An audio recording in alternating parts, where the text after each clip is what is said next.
This is J&D. Welcome to the Rachel Carruthers character analysis. I never thought I'd be making another one of these, but I decided after some prodding that I should do a video where I try to make the case as to why I think she's one of the best characters in the series. I'm doing this alone because I think my points will be better conveyed if it's just me rattling off things without someone else.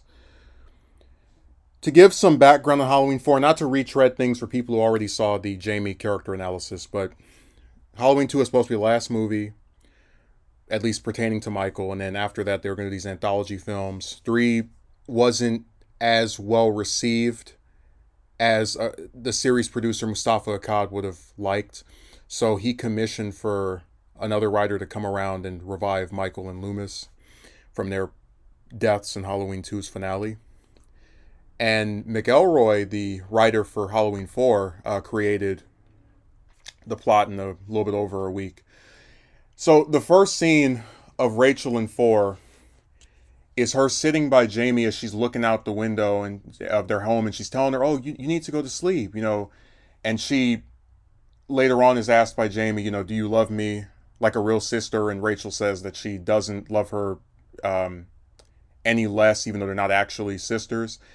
And this scene establishes two things that are very important and will serve as the guiding point for the film. One of which being Rachel's attentiveness to Jamie, because you can infer that Rachel doesn't stay up until 3 or 4 in the morning on most occasions, unless it's to be with her stepsister. And by Rachel mentioning that Laurie used to babysit her in the years between the second film and 4, it establishes her connection to the original film, even though she wasn't in it. So the breakfast scene is where we find out that the babysitter that Jamie originally was going to have now has some kind of crutches or injury, and that's preventing her from being able to babysit her, which causes Rachel's parents to want her to babysit instead. And Rachel gets very dramatic and she says, "Oh, you're making it to where I won't be able to get married and have grandkids, and you've destroyed my romance thanks to having to babysit for this one particular night." And there's also a part during the scene where she mentions being on a diet and not wanting to become an oinker. And these two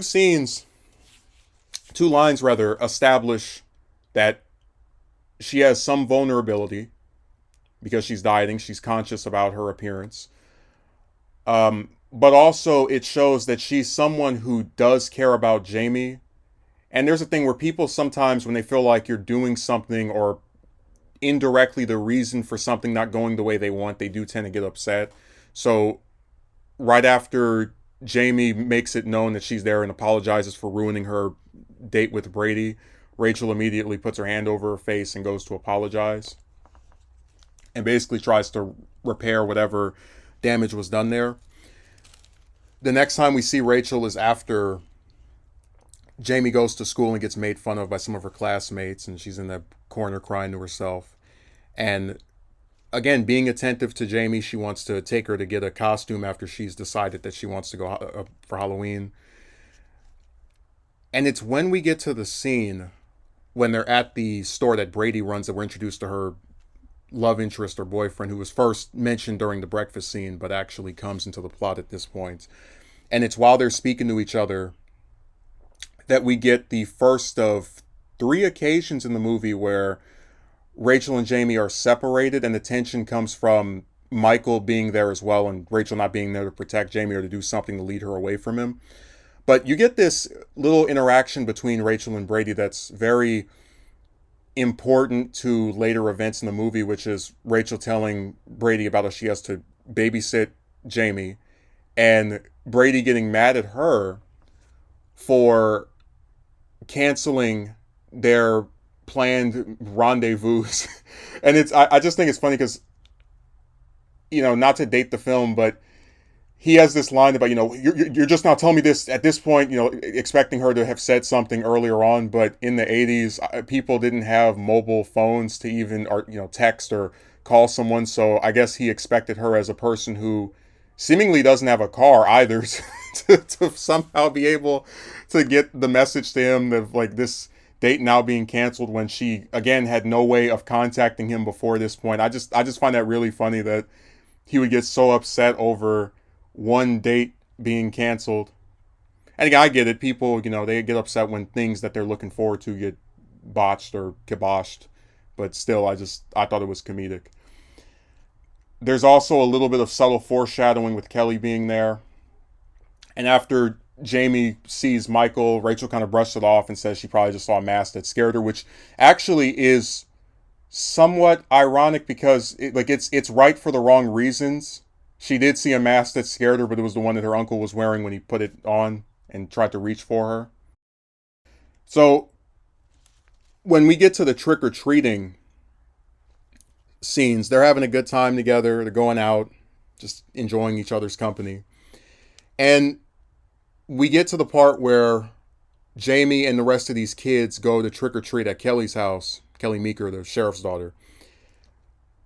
Again, it's established that Rachel has some past familiarity with her. They seem to be on good enough terms for Kelly to greet her, and they both smile. And then you get the big bombshell where you can see Brady in the background with his shirt off, and the disgusted Rachel starts to walk away. Brady stops her to kind of defend himself.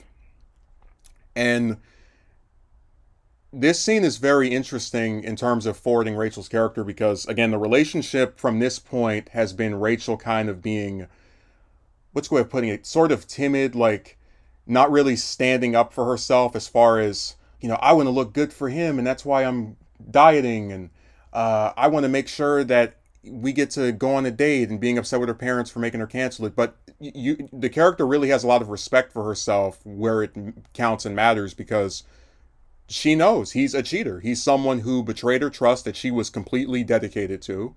And as she says, he can get back to Little Miss Hot Pants. But this scene also commences the second occasion where Rachel and Jamie are separated from each other.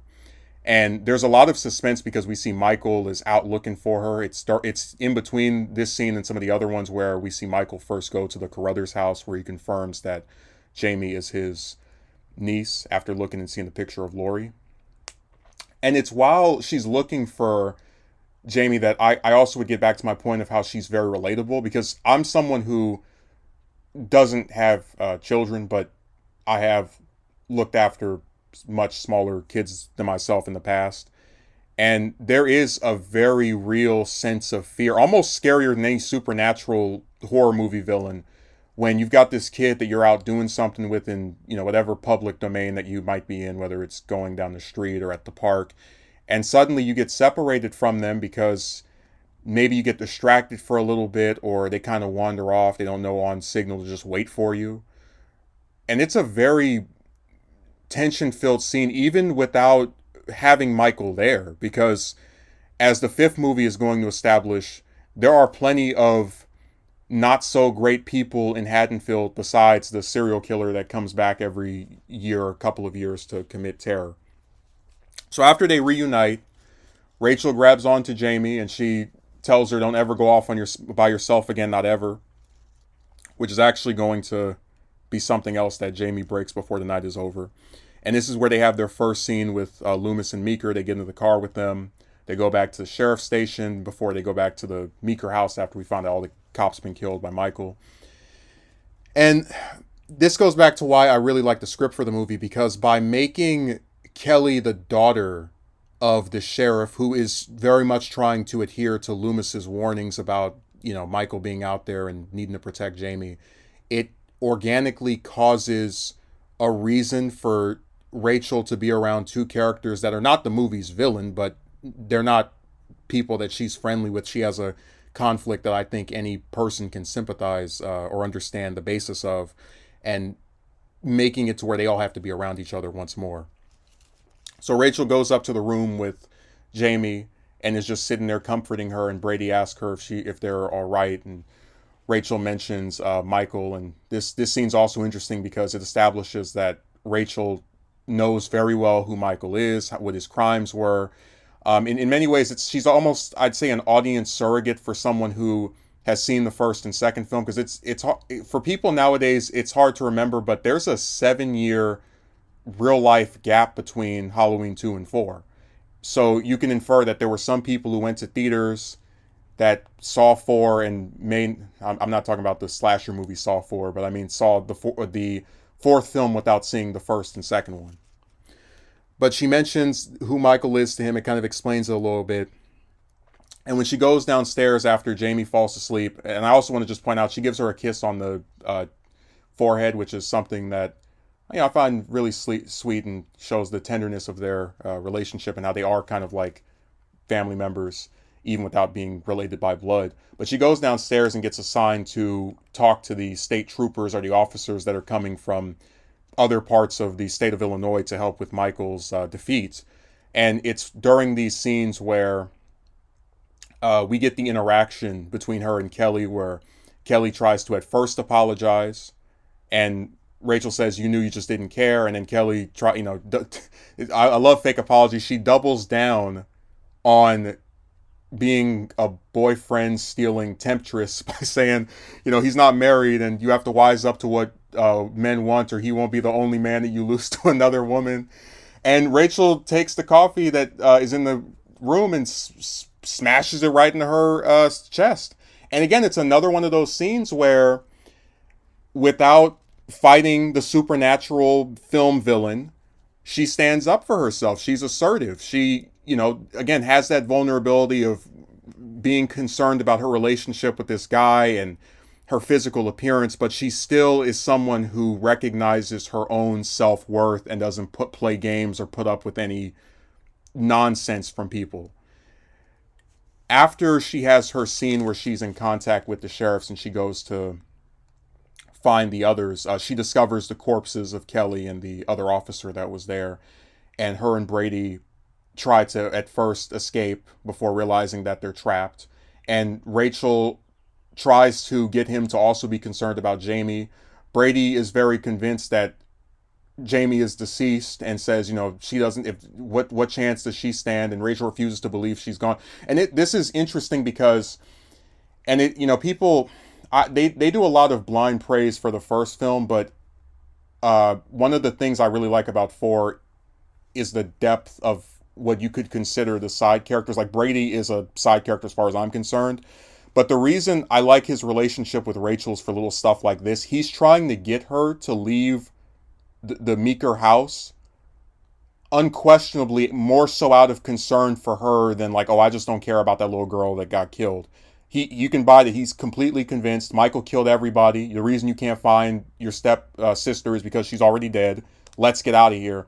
And sure enough, when Rachel and Jamie are reunited for the third time in the film, there is a sense of relief. And again, that suspense that's built up comes from the little subtle pieces of how much they care about each other that are peppered throughout the movie, where you have the scene where she at first apologizes for speaking so disparagingly of having to babysit her, where you have the scene where she takes her trick-or-treating. This is the type of stuff that makes their relationship so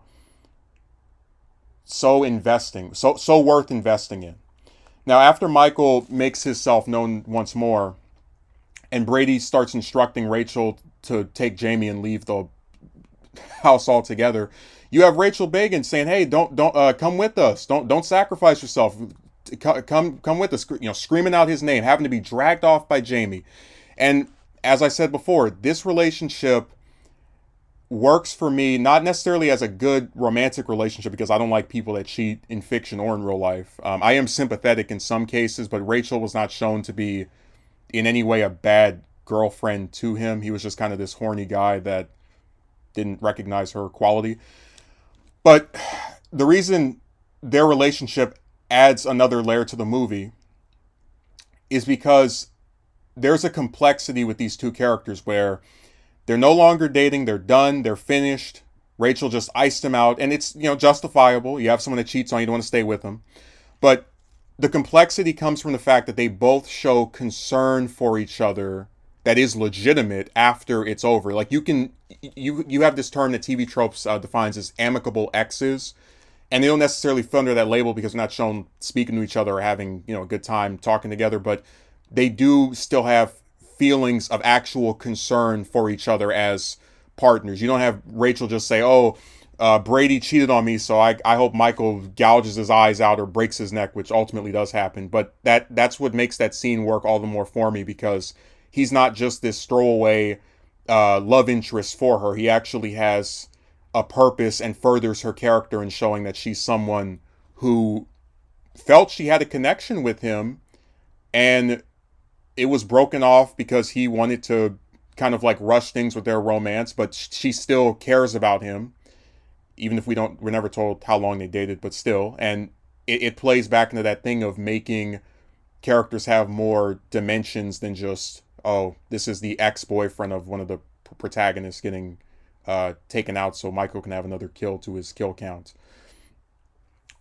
After this happens, we get the whole scene on the rooftop where Rachel's trying to get Jamie to leave out the house with her through the top part of there, and she falls, and it looks as if she's died, and Jamie tries to call for her to come alive, and Michael starts chasing after Jamie, and we get like a little brief tiny glimpse of Rachel still breathing. And again, this scene adds to the film's suspense because it's been established through prior parts of the movie that when Rachel is not there, Jamie is extra vulnerable, because while there may be adults around or, just peppered throughout the city, none of them have the same investment in the child's safety as her stepsister, who, true to form, loves her as much as she would an actual sister. So one of the, I'd say, legitimate criticisms of the plot probably would be when we get to the schoolhouse scene where after Loomis is taken out by Michael, he throws him to that glass door. Jamie is like running away from Michael, and she trips and falls, and then Michael grabs her leg, and she's just barely saved by Rachel blowing the fire extinguisher on Michael. There are some people I've seen before, and they're like, hey, how did she know to go to the schoolhouse? And I think that's a pretty good question. All I can say is, if I were to invent an explanation, she probably knows that Jamie feels safer at school than their house, because Michael knows what house she lives in. That's why they cleared them out from over there. But, it's still something that I think there's a legitimate question of how did she know to go there. I try not to get too caught up in it, because part of the surprise of her popping up with the fire extinguisher is that it's like right at the exact moment that Michael grabs Jamie's leg, and it's like all hope is lost, and who's going to save her now that her stepsister comes back to, catch her in the nick of time. So I'm not going to get too caught up on something like that.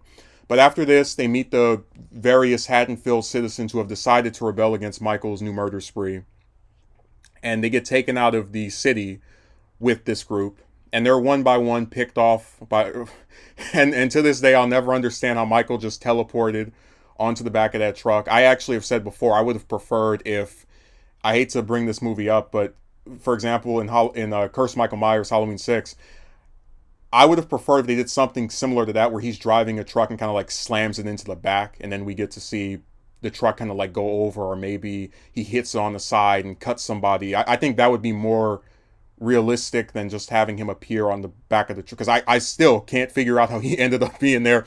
But the truck scene is really, again, suspenseful, because you have all of these grown men who get picked off one by one, including the one who was driving, and Rachel has to take control of the vehicle, and we really don't even know if Rachel has a license, which makes it even more disturbing of like, hey, so is she even equipped to be able to take the wheel and assume the reins of piloting, or I shouldn't say piloting like it's a plane, but of driving this thing down the road. And while she's doing this, she has Michael grabbing on her. He pulls her shirt. Again, very suspenseful, because she can't defend herself due to having to operate the vehicle and having him trying to reach for her. And he doesn't care if the thing crashes, because if it does, he's going to be able to survive thanks to his superhuman strength. So it really is for her just kind of a altogether, what am I going to do? This might be the end of me scenario, where there's just this added suspense of having to pilot a car, or I keep using that word, but having to drive a car and having someone who not only doesn't care about whether the thing crashed or not trying to kill you, but also them trying to kill you. The two suspense pieces right there. So she runs Michael over and actually becomes the first of 3 characters to run him over, along with Laurie in H2O and then Hawkins in 2018. And after running him over, Meeker and the rest of the cops catch up to her. Meeker asks her, where's Jamie, if she's all right. we see Jamie going up to Michael, touching his hand. Rachel tells her not to touch him. And it's, again, goes back to that thing of how even when it looks like Michael is incapacitated, she's so worried about Jamie that, like, even tells her, like, I don't care if he's down and out. Don't touch him. Don't get anywhere near him. And after the cops shoot down Michael and it looks like he's finally been taken out, we get the scene where they're back at the house. It looks like evil has been vanquished, been wiped away, destroyed, and that big stunning reveal of Jamie stabbing her stepmother, aka Rachel's mother. So, just to establish a few things before, because I'll talk about Halloween 5 in a second, but just to go over a few things I didn't get to mention here. The reason why Rachel is such a memorable character for me, even if we're just talking about Halloween 4 by itself, is because although for most of the movie she's kind of like attached to Jamie, where they spend very little time away from each other, it works very well into the main relationship of the film, which is theirs, because you really get the role of almost a surrogate parent, since she spends more time with her than the actual Mr. and Mrs. Carruthers. And even when they're not together, there's still a concern for each other. When Jamie wakes up, she's looking for Rachel. When Rachel finishes talking to Brady, she's looking for Jamie. There is this desire to be together, to embrace each other, and it's established pretty much from the start of the movie. Like, after Rachel gets chewed out by her parents for making the snide comments about how her romantic relationship is ruined because she has to watch her stepsister, she immediately regrets it and changes course. And I like that because it shows that she didn't mean it. She said it thinking that she wasn't there. She was upset in that particular moment, but when things matter, she gets down and dirty to make sure that her sister is taken care of. And I would also say that Rachel, in a lot of ways, is a mirror character of what Laurie was in the first movie, in the sense that you have this teenage girl who takes care of this, babysits some younger kid and protects them from Michael. Although she's similar to her in that basic outline. But the reason I like her more is because of her relationship with Jamie, because Laurie doesn't really have, and I've said this before, a relationship with a character who's not Michael that's like a series staple. For example, even though Tommy survives the first Halloween, we never see him with Laurie again, even in a movie like H2O or 6 or anything that would kind of like remind us, hey, these two have been through something together, and there's like this bond that they have that's been carried over from the first film. Even in 2018, they have that one scene together at the hospital, and then Tommy just kind of goes off and does his own plot for the rest of the film until getting his throat's or rather his head bashed in with the baseball bat. But yeah, Laurie doesn't have anything close to a positive I'd say investing type relationship with any character in the series the way that Rachel does in Halloween 4 with Jamie. And that relationship works so well because it's two characters who the plot cares about fairly evenly, and they both have these like little layers to them. Like, Jamie has the whole outcasting, getting made fun of by her classmates, not really having any friends at school, missing her parents, having people know who you're related to, this person that you're related to that's infamous, that you have nothing to do with whatsoever. And Rachel has the side plot of this romantic relationship with Brady and this kind of like rivalry with Kelly. It all just feels like, even though the main plot is Michael comes back to Haddonfield after 10 years, Loomis comes to stop him, he's trying to prevent him from killing his niece. There's so much character work that's laid out on top of that I really appreciate it. And it makes the film a lot more memorable than it would have been if it was just stab, stab, stab, kill, kill, kill. There's also a certain level of Shakespearean irony in the ending versus the rest of the movie. So Rachel sacrifices her life, or rather risk her life multiple times to make sure that Jamie is not killed by her uncle. And it's ironic that you have this girl who's not related to this child who's trying to stop the person she's actually related to, the only blood related member of her family to still be alive, from killing her. So the person who, the people referring to, Rachel, Loomis, even Meeker, who are not related to Jamie are trying to stop the person who actually is related to her from killing her, and are treating her more like family than her actual family. And there is some kind of subtext about, blood being thicker than water, or like your actual family being people that care about you versus those that just happen to be related to you. And also the fact that when we get to the finale, there is a certain level of like no good deed goes unpunished, where after spending all this time trying to keep Jamie safe, trying to keep her protected, trying to keep her, not from just not falling into her uncle's hands, and technically succeeding because he doesn't kill her, you still have the evil invade your house anyway, with Jamie stabbing her stepmother. And before we talk about Halloween 5, I just wanted to like mention that if you watch 4 by itself, there's very heavy irony in the sense of Rachel acting as a mother-like figure to Jamie and protecting her, to then having Jamie stab Rachel's actual mother, who's also acted as a mother figure to her. And just the irony of that, like the person you protected so much from their murderer uncle rewards you with an attempted murder, and in the case of the novel, a confirmed murder of your actual parents. Man, Rachel is such a, like, I can't help but feel sympathetic toward her in pretty much every way. The only scene where I kind of am like, really, is where she gets kind of ridiculous with the whole, oh, my marriage and your grandchildren are ruined because I have to babysit. That's the only part of the whole movie where I'm not on her side. But even after that, she quickly reverses course, and you see more of her redeeming qualities just seeping through the screen. But she just gets put through the ringer, and it's like, when you look at the movie from her perspective, your parents take in this kid who has this really tragic thing happen to them where they lose both of their parents in this car accident. And after losing both their parents in an accident, your parents try to treat them like they're their own kid. And, you might kind of not really want to be as attentive because you have your own things going on with school and having a boyfriend, but you still want to be there for them. And during Halloween night, when their uncle that did some crazy stuff, their uncle that you probably thought was never going to get back up again, was going to be just in this coma for the rest of his life, because it's been 10 years since Halloween 2.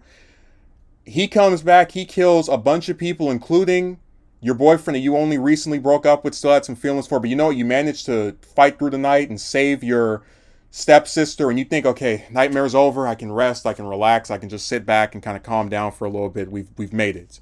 Instead, right after you seemingly kill the uncle that's been doing all this crazy stuff since you were a kid, now his niece, the very same kid that you tried to protect from him, stabs up your mother. I mean, she is such a, just very, like, yeah, she survives the movie.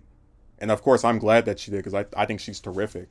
But there's a lot of just kind of butt monkey status there. Like, you really, even when you win, you still lose sometimes. Just really sad. Also, the rivalry with Kelly is kind of, it's also nuanced, because it establishes that they know each other with the whole them seeing each other and saying hi or greeting each other at Kelly's door. But they're not hateful enough to just instantly, be spewing venom and, oh, I'm at your house, you whore, that type of thing. But what's so nice about that rivalry is that Kelly, even if she's not in that much of the film, acts as a really good foil to Rachel, where Rachel's kind of like image conscious. Oh, she doesn't want to come on too strong to Brady, and then Kelly tells one of the guys at the store to just, piss off effectively. And you also have Rachel's whole thing of like, you this is what you do best. You go from whatever guy to the next guy. And Kelly doesn't even object to it. She's like, hey, yeah, I made a move on the guy that you're with. At first she tries to, apologize and defend herself, but then she's like, yeah, I'm going to double down on my ridiculousness.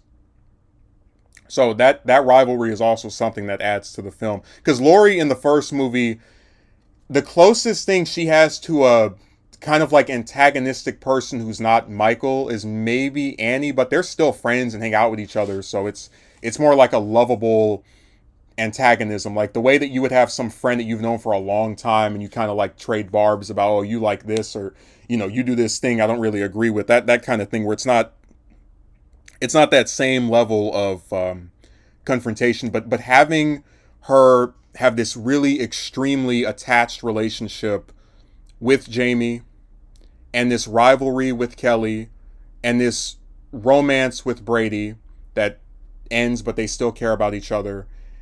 It all adds layers to her character and makes her, again, even in the confines of one movie, a very well adjusted protagonist. Like, even if she doesn't go through some major arc, like I would say that Jamie doesn't go through one either, as far as like being a kid who's scared of her uncle. Um, not much in the way of character development. There's still a lot of it in the sense of, by the end of the movie, I feel like I know this character, I care about this character, she has layers to her. And that's something I would say about, Loomis and Jamie as well. Even if like none of the three of them go through what I would call an arc during the movie, they all still have enough development and screen time to where I feel as if I understand who they are by the end of it. Like, even without being the creator or, rewatching the film every week, there's enough stuff there that just kind of makes them so malleable in terms of their personalities and like what you can ascertain from it, and the stuff that's established as well. Because even though we don't see Rachel meet Kelly or Brady or Jamie, we still know from the interactions that we get what their relationships were. We can infer that maybe Rachel wasn't entirely as good of a stepsister as she thought she could be when they first got together. You can only imagine that if you're a teenager and your parents bring in some new kid, you're probably not going to be jealous of them because you're already kind of like edging toward adult age. But you still might not be as receptive as they are because you're not at the age where you can quite appreciate all that happened. Even though we know from the film mentioning that they have a connection through both being associated with Laurie, with Rachel being a kid that Laurie babysitted and Jamie being Laurie's actual child. And again, the thing with Brady is that while I don't necessarily understand what Rachel sees in him, because the first time they talk to each other, they just kind of kiss and greet each other and make out for like 2 seconds before getting to their first argument, I still can buy into the idea that they care about each other, as evidenced by the final showdown they have at the Meeker house that sees Brady pass away trying to protect Rachel and Jamie, where again, I don't necessarily know what's like attractive about him to her. Like I'd say I know what he finds attractive about her from her personality, but we spend more time with her, so I feel like we're kind of automatically going to be more on her side given how likable she is. But I still can say, okay, well, they might have been friends at one point and kind of had things develop from there. It's just a thing where there's a lot of stuff that happens off screen, but it's given enough time and inference that we can kind of figure out what happened before the movie started. So one of the plots for Halloween 4's sequel, before it got retooled, was having Jamie as the killer. And I've talked about this before. I said that I think that's an idea that people are more attracted to based off of their disdain for 5 than if it had actually happened. And I'll freely admit, I think that plot would have been, if handled in a certain type of way, very interesting. The idea of Michael's doctor, who has finally succeeded in his mission to erase him off the face of the earth, now coming to the realization that even if he dies as a man, the ideas and purpose of being this terror on Haddonfield still lives on through his niece. And the girl who was the step sister of the now evil child, who after protecting her had her own mother killed by this child, having to like team up together to take her out or to incapacitate her or stop her spree. That could have all been interesting. That could have all been very interesting. I freely admit that. I think the ways that I would have gone about it, again, in this hypothetical, is probably having it to where Jamie kind of sees Rachel as her. She's like her Loomis equivalent to Michael. So my theory as a fan, and again, I have nothing to support this other than just the inferences I make, but I've always felt that Michael, at least in the original series, 1 through 6, I'm not going to say H2O and beyond because those timelines, every new movie is Loomis's deceased, so we don't really know much about their relationship in those films. But I always felt as if in the original series, Michael cares about Loomis in his own twisted way, where even if he stabs him, throws him through glass, attacks him, he never finishes him off because he's the one person that understands him for what he is, that tried to help him, that's been in his life for most of it, that, the one constant throughout his years. That's the inference I made. Again, maybe I'm wrong. Maybe some other director will come out and say, no, you're incorrect, and give me another reason. But that's always been my interpretation of the relationship, that Loomis wants to kill Michael because he's the ultimate evil, and Michael doesn't want to kill Loomis at all. He only attacks him just because he gets in his way. If he didn't get in his way, he would just leave him alone, and that's why he never goes after him. So what I would have liked if we did get that Halloween 5 with Jamie as the killer would be to have Rachel's arc be, how do I attack or kill this child that I grew to love? And the now silent Jamie could have a thing where when she sees Rachel, she might try to kill the people around her, whatever, but she can't bring herself to do it to her. There's something inside of her. You could say it's like fighting against that demonic possession. Because my idea for 5, an alternate version of 5 with Jamie as the killer, is not just, let's have now Jamie is silent, doesn't say anything, just kills people. I would really try to utilize the acting talents of Harris, where it's like a possession where she kind of sometimes feels it coming and just becomes this murderous, twisted individual, and then during other scenes she's kind of like snapped out of it and trying to get help, where it's like a Dr. Jekyll and Mr. Hyde thing, where she's not in control of herself when she snaps into the evil side. But in both modes, especially her regular mode, she doesn't want to kill Rachel and even like tells her, get away, I can't control myself, even though she actually can control herself to a tiny extent, because her feelings of gratitude and appreciation and devotion to her are so strong as to make it to where the murderous tendencies take a back seat when she's around Rachel. So that's the direction I would have gone for that. They didn't go in that angle, and I think, as I've said time and time again, if they did go with Jamie as the killer and tried to do that, 2 things would have happened. People would have either flipped out about Michael being replaced, especially did today, people call it SJW, or they would have been receptive to it to some degree or another. I still think 5 would have made less money than 4. That's my impulse. But they might have still tried to bring Michael back at some point. Like, there's some ideas for 5 where they have Michael and Jamie as the dual killers, and Jamie as Michael's sidekick, which I really don't like at all, that premise, because 1, it makes it to where you're too afraid, like you're too cowardly to get rid of Michael, even though you're trying to. You have to still have him there. And 2, it doesn't make any sense to me where Michael would spend the whole movie trying to kill her, and then, you're now evil like me, let's go around killing people together. I just think that's goofy, that premise. Even though, again, I freely admit, having Jamie be a murderer and wanting to take out everybody, but then maybe having this soft spot for a few people, I think that could have worked. Or at least I think if put in the hands of talented writers, could have been something different and unique, and possibly not the same derivative stuff that we started getting later on, especially. But yeah, they didn't go in that angle, and we're about to talk about Halloween 5. But I just want to say, 4 by itself really made me invested in Rachel and Jamie's relationship, and I think that's one of the reasons why a lot of people really like 4. Maybe not as much as me. I say it's my favorite one in the whole series, but that film is very well liked among at least the community. So Rachel in Halloween 5 is a waste.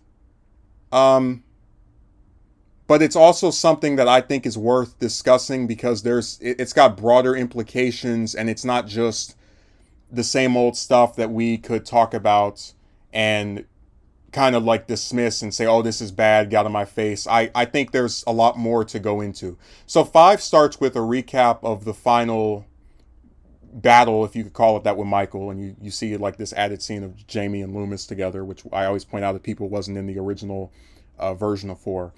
And the first time you see Rachel in 5, she's laying next to Jamie as the latter is in her bed. You also, you get the knock on the window by Tina, and we'll get into her later as well. And after this happens, you get a little bit of an interaction between Rachel and Tina kind of like catching up as Jamie plays with Max, and then Loomis kind of storms in being disturbed by all the noise that the dog was making. After that, Rachel tells Jamie about, she's going to be back in 2 days, and their parents send their love. She gets ready to leave, and then that stone gets thrown through the window, and then after that, Rachel has an interaction with Loomis where they're talking about the fact that she feels guilty, that these townspeople are blaming her, and she's just a kid, referring to Jamie, and, she doesn't want to go, but Loomis tells her, hey, Jamie will be taken care of or looked after in your absence. We get that scene of Rachel and Tina talking together as they're going back to the house. Then you get the scenes of her in the house where she's showering and bathing and kind of like worried about Michael being there because Max keeps barking, and Loomis calls to like ask her about his whereabouts, and they can't find the dog. Then the cops find the dog, and then we get the death scene, which for those that don't know this, and I find this very interesting. So Laurie was killed off screen between 2 and 4. Rachel has the dubious honor of being the first character in the entire Halloween franchise that survives one movie just to be killed off in the next. Like, not counting the, again, off-screen passing of Laurie, which I mean, again, that was written because Jamie Lee Curtis didn't want to come back. Rachel's the first character who survives one movie just to get killed in the next one by Michael. She's actually the first person that he kills when he comes back to Haddonfield. And I got to tell you, the brief stuff that we get, and I said this during my Jamie character analysis with my brother, I really wish that Halloween had more supplementary material. Because if you look at the stuff that happens between 4 and 5 that we really know next to nothing about, because neither the director of 4 or 5 has come out and explained like how this happened. Whether you're talking about, Jamie stabbing her stepmother, and then what did they do to get her out of this state of possession, seemingly. Rachel, like, what was her reaction to this happening? Did she have to forgive Jamie gradually, or did she just have some kind of like thing where she automatically forgave her? How long has she known Tina and Samantha, who she doesn't even have any scenes with the latter, crazily enough? I wish all of those things were addressed in something. I hate making this comparison because they're 2 different series, but Star Wars is the king of supplementary material. There's comics about everything, all types of background information. I really wish that Halloween it could either be a short 100, 200 page novel, a comic. It doesn't have to be a movie. Just some kind of like thing that's official, that's set in between some of the films that explain stuff. The only timeline we have where that's kind of the case is with the H2O comics and the Chaos ones, which are like set between 4, 5, 6 and H2O, and try to like bridge them together, but they're not in canon with any damn thing. But just my point is, I really wish that we had more stuff that kind of went over some of these, in my opinion, very interesting character beats. Because I think a lot of that stuff, if it were explained, would enrich the characters and make a lot of the stuff that happens more plausible. So one of the criticisms of 5 is that Rachel is taken out very early. It's, too early. She should have died later on in the movie. And I disagree with that. I actually, if I got to write 5 the way I wanted it to be written, she would have survived the whole thing. And the reason I say that is because I always felt like with horror protagonists, not horror villains, they get to show up in, sometimes 10, 15 movies. But I always felt like with horror protagonists, besides a couple, you have your Dr. Loomis, your Laurie Strode, your, Sidney and Dewey and Gale from Scream. But I always felt like most of them never get to live up to their full potential. And a lot of it has to do with these writers who feel as if, especially in the 80s where there was no internet, that there's not really a fan base or a sizable portion of people who are invested enough in protagonists to care when they are suddenly taken out during a sequel instead of being kept around and having more development that would make them a more nuanced and complex entry into their respective series. This is why when Wes Craven killed off Nancy in Nightmare 3, seemingly with no idea that there would be another 4 movies, or I guess 5, you count Freddy versus Jason. He just did it and felt like, this is the ending, and she has to die with Freddy, and that's it. You look at Randy in Scream 2. There's a lot of instances where there's some character that had 1 or 2 movies where they got a lot of development, they survived through it, and then they do a sequel and they kill them off, and it's either to raise stakes or to upset people.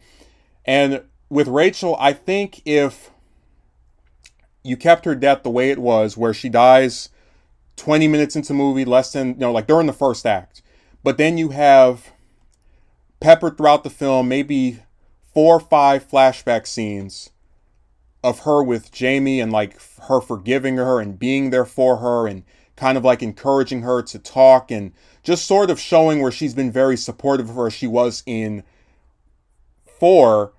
I believe people would be a lot more receptive to her early death, because even though she dies very early in the movie, in this hypothetical version I'm giving, you still feel her presence. She's still there in spirit and in screen time as well.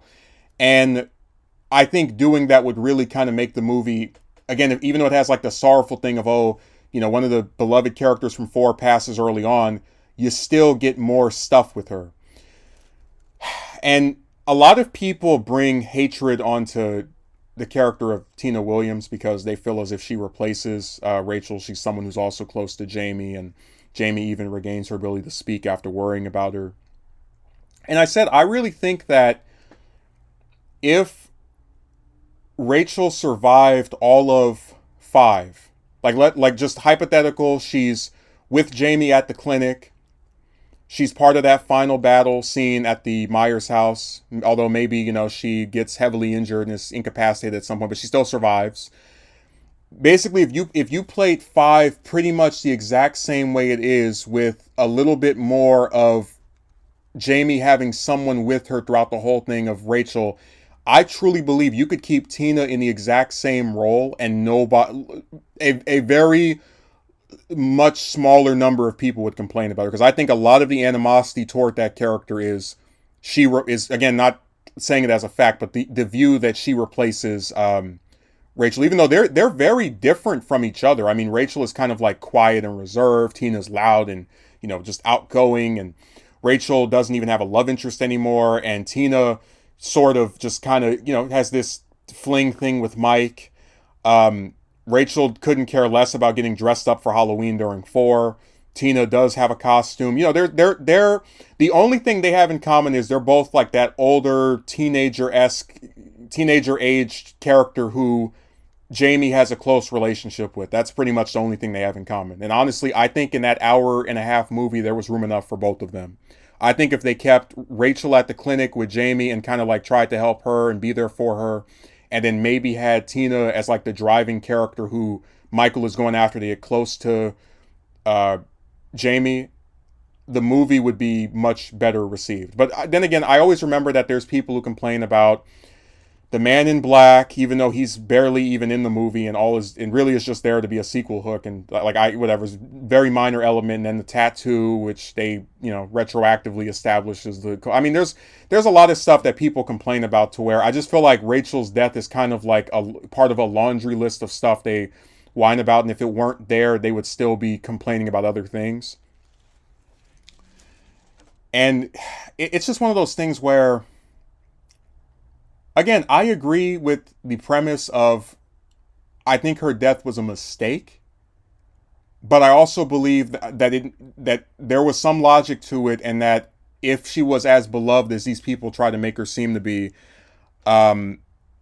they could have brought her back in some other capacity. In fact, one of the things that I was going to mention is that in my fan version of 6, I haven't finished writing the script yet, but I just want to throw this out there. In my fan version of that movie, which is set a year after 5, where it's like each one of these is 1 year later, because they're in real life they were very cheap to make. They just go to Salt Lake City and film it and over the summer and make it look like winter. I would have it to where the thorn symbol, I hate using that stupid term, but that symbol that's on Michael and the Man in Black's wrist is actually a healing mechanism where it's so powerful that it can bring a person back from being deceased. And the one caveat is that you can only do it one time and it'll disappear after that. And you have to get the person right after, like within, before the body starts decaying, you have to do that or else they'll come back wrong. And I would have it to where the Man in Black, after going to the Myers house, which he was already shown to go in during 5, picked up Rachel's body following the police going there with, at the end of the movie and picking up Michael and Loomis and Jamie.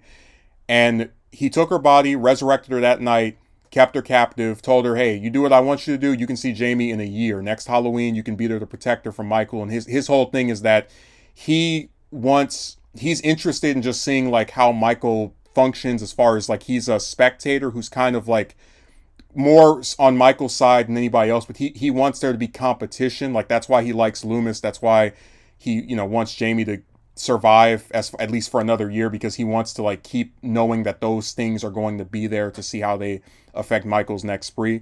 So I would have her survive, and then her arc is that in being kind of like a prisoner in a cage who's been denied contact with people besides one crazy guy for a whole year, it has affected her psyche, and she's kind of like more murderous. Because one of the things 5 establishes but doesn't really, in my opinion, capitalize on is that people in the town don't like Jamie. The evil child must die, or devil child must die. And I would have it to where in 6, again, the fan version, not the real movie, that you have townspeople who want to bring harm to this child because they think if you kill her, Michael will stop coming back. Or if you offer her as a sacrifice to him, Michael will stop coming back. And I would have it to where Rachel wants to and is fine with killing the people that attack Jamie. Like she uses lethal force on those that want to do her harm. She's still a good person, a protagonist, because again, she's only being violent in any way towards those that try to do something to Jamie, but she's like not, she's more morally gray because of that. So that would be my idea of what to do with her if they had decided to do 6 in the way I think they should have. But instead with 6, they had a 6-year delay, and Rachel doesn't even get mentioned at all, which is especially jarring because the Carruthers lived. They survived both 4 and 5. And there's no mention of like, hey, how's the family doing? Oh, did they hear Jamie over the radio as well? And that's why I said every time I hear the stupid term Thorn Trilogy, I just start rolling my eyes, because 4 and 5, and more specifically 4 and 5 and 6, they have nothing to do with each other. Like you watch 4 and then you watch 6 and you would think it's 2 different series. The only thing they have in common is 3 characters, Haddonfield, and that's kind of it. So they would feel more like a trilogy to me if Rachel had, for example, survived 5, and then, maybe Jamie still gets kidnapped by the Man in Black, and then there's the Cult of Thorn, and maybe Rachel infiltrates the Cult of Thorn to try looking for Jamie, or maybe she teams up with Tommy. Hey, we both were babysat by Lori. Let's get together and make sure that her daughter doesn't die. Or maybe because for whatever reason, there was like a real mandated push to just get rid of Jamie after 5 for some reason. I think it was really stupid. I've talked about it ad nauseum, but there was this push to get her out of the story. They could have easily had it to where Rachel takes up Jamie's role as the protector of her incest baby Steven. I mean, that would have been very poetic in the sense of like, you had Loomis who's like an older person but outlives Lori, who he protected, and now he protects her daughter. And then Rachel, who was older than Jamie but protected her in the place of Lori, now outlives Jamie and then protects her baby that she tried to protect for the brief time that they were both alive. So you could have had something poetic with keeping her in there. I just think getting rid of her was a big mistake. But honestly, when you look at a lot of the later sequels, whether you're talking about 6, whether you're talking about Resurrection, I mean, heck, even H2O to a smaller degree with the nurse, it's still, like, I guess I have a hard time believing that even if Rachel lived through 5, she would have survived through 6. Like I said, look at Jamie and the focus that she had in 5, and ask yourself, if you watch 4 and 5, where she's the main character, survives all this stuff with Michael, there's always someone there to protect her, do you really think that in the supposed final film of this trilogy that actually isn't a trilogy but everybody retroactively likes to say is one, that she's going to, again, after surviving 2 whole movies, die in the first act? So it feels like they really didn't learn their lesson. And then again, you look at uh, Resurrection.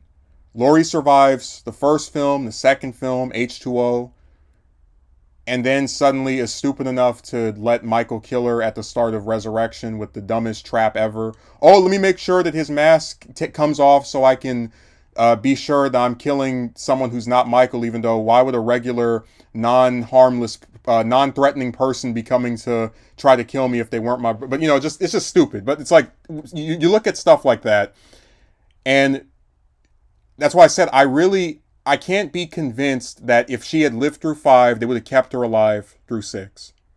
And I'm not even saying like, oh, all the way at the end of the movie, because that was one of the ideas they had for Jamie and Curse, that she would, like be knocked out for some of it and then come back and do this heroic sacrifice at the end. I just can't imagine a 6 that has Rachel, Tommy, Kara, Steven, Loomis. Again, even if you kill off Jamie at the start of it, I just can't picture that they keep her alive through the whole thing. Which is very unfortunate, because there's a very clear arc that she could have had if she were a long-term character. Like, they brought back Tommy to be the whole, Loomis equivalent, but remember, Tommy in the original film had no scenes with Loomis. Rachel had scenes with Loomis in both 4 and 5, and I really think if they went with the same angle they did of, like, let's say the only thing they changed about 5 is that Rachel doesn't die, and then in 6, Jamie gets killed at the start of it, but you have Rachel that's still there and she's still trying to protect Steven.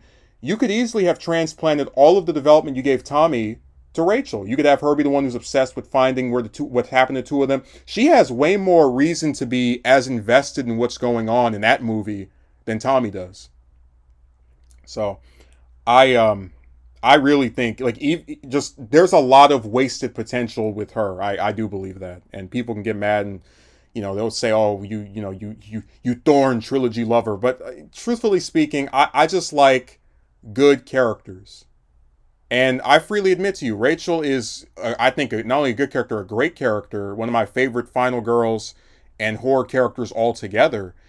And I do believe it was a mistake by 5 to get rid of her as soon as it did. But I also think that criticism at this point, 30 years later, should also be levied at the sequels, because for as many reboots and retcons and start overs as they've done, they've never talked about bringing her back. They've considered bringing Jamie back multiple times after H2O with that Halloween Bad Blood proposal.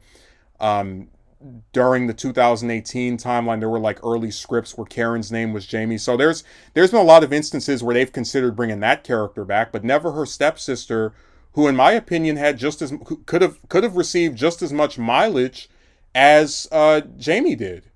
I mean, again, imagine a Halloween 5 where Rachel survives, and then a 6 where she's kind of, she's there and she's like like learning from Loomis, like, hey, this is what Michael really is, and I believe that my stepsister is still alive, and I heard her over the radio, and I'm going to infiltrate this cult to see if we can find her. And then, maybe in 7, she's got something she's trying to protect the kid too. Like, she could have lasted a lot longer, is what I'm getting at. And if the series was not so hostile towards characters who weren't from the first movie, I think she could have stayed around and stuck around just as long as anybody else, and provided a level of stability to the franchise that just has been kind of rocky ever since Pleasance passed away, unfortunately. But yeah, in 4, she's given a really compelling character arc with three separate things that make her, in my opinion, more complex and developed than Laurie. Because even in the first movie with the second one, the only thing I can really tell you about Laurie's character is she's nice towards children. She's somewhat introverted, as like she's not as outgoing as her friends are. Very observant. Has a sense of like being watched, and some of this stuff is carried over with Rachel as well. But what makes her, in my opinion, I know it's controversial, a better character is that she has a romance that has layers to it. She stands up for herself when it counts, not only for herself when it comes to her romantic relationship or personal relations, but also in a physical sense where she's able to fight against Michael throughout the whole movie. But also she cares just as much about Jamie as any member of her family possibly could have. And that makes her, in my view, very relatable and just unforgettable. Even if she's only in one in a quarter of a movie, she will always be one of my favorite characters in the series. Most likely, I don't think they're going to make one as good as her for a very long time. They gave a certain female character that's related to Laurie 3 movies to go down good, and I don't think she did.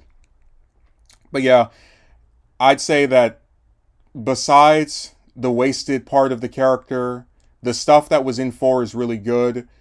If I ever do a fan work or some kind of Halloween thing that's not, again, not official, but just kind of like my own thing, I will put Rachel in it, because I think there are layers to that character that were unfortunately never explored. But besides the legacy of just being a decent character, she is a perfect exercise of the reason why sudden sequel death syndrome is something that I really hope gets killed off itself within the horror community. Because like you look at a series such as Child's Play, and if you survived, not counting Chucky, but like if you survived the first movie you were in, you're going to survive the next one. Like I can't think of any character that they have lived through one movie and then they die in another one throughout that whole series.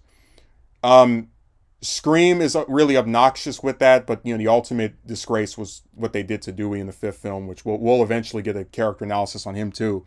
But really, Rachel is just a good example of what happens when you don't care about your protagonist as much as your villains. Because like I said, after Halloween 2, where Michael was blown up in an explosion and seen on fire, like at least with Loomis they can say, hey, he was off screen, we didn't see his body, whatever. Michael was blown up in a fire, was walking in burns, and passes out on the floor, all his fire coming out of his face, and yet he survives and gets shot in the eyes too, and somehow he's heals from that as well.